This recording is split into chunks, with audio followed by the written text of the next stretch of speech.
Legume presents Age Proof, written by myself, Professor Roseanne Kenny, and read by me. Preface. On a wet, dark night in January 2018, I ploughed through the pools of water that covered the black road heading for a town in the middle of Ireland. I was to give a lecture on ageing and health to the townsfolk.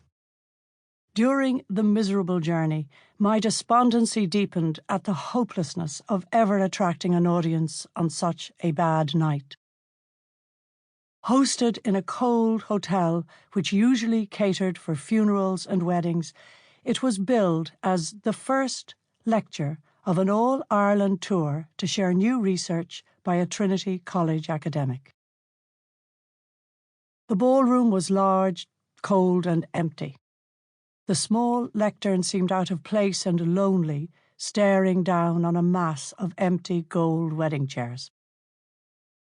The overhead projector was too old to be compatible with our PowerPoint system, so my PA headed off into the night to source alternative technology.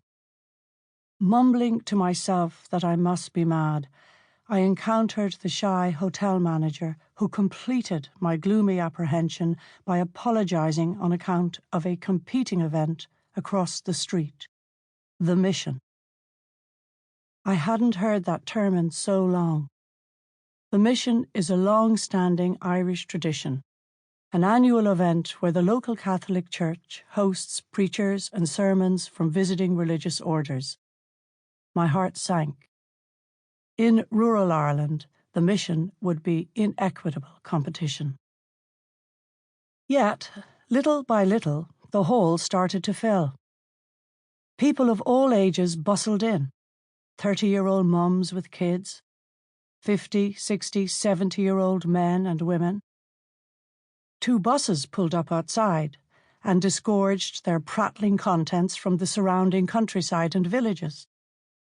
Next, residents from a care home shuffled in, supported by a kindly local volunteer police officer in full uniform.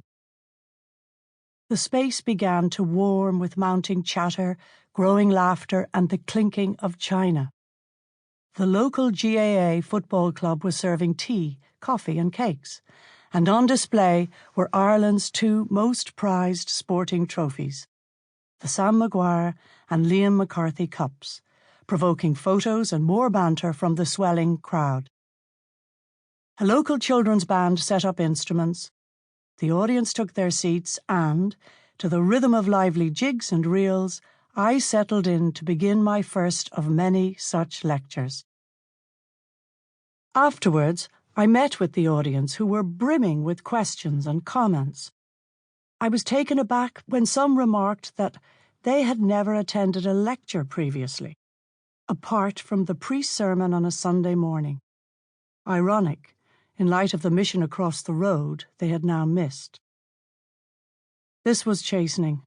Many asked if I had written down the content of the lecture and whether there was a book that covered the information I had shared, thus planting the seed for this publication. The book is a distillation of the content of the lectures and a tribute to the joy I experienced in sharing the knowledge and experience on the road trip of a lifetime. Time and time again, patients, work colleagues, and friends have told me how they hate the thought of growing old. People in their 40s and 50s say they try not to think about it, because for them it carries such negative overtones. And yet, the science in this field is vast and moving ahead very rapidly. When I was a young doctor, it was almost non-existent, but over the past 20 years it has exploded.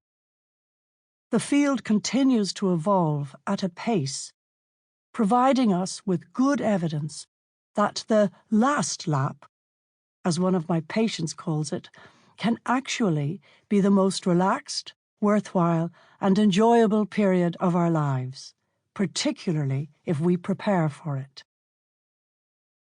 Part of that preparation is understanding what factors determine aging and what we Sample complete. Ready to continue?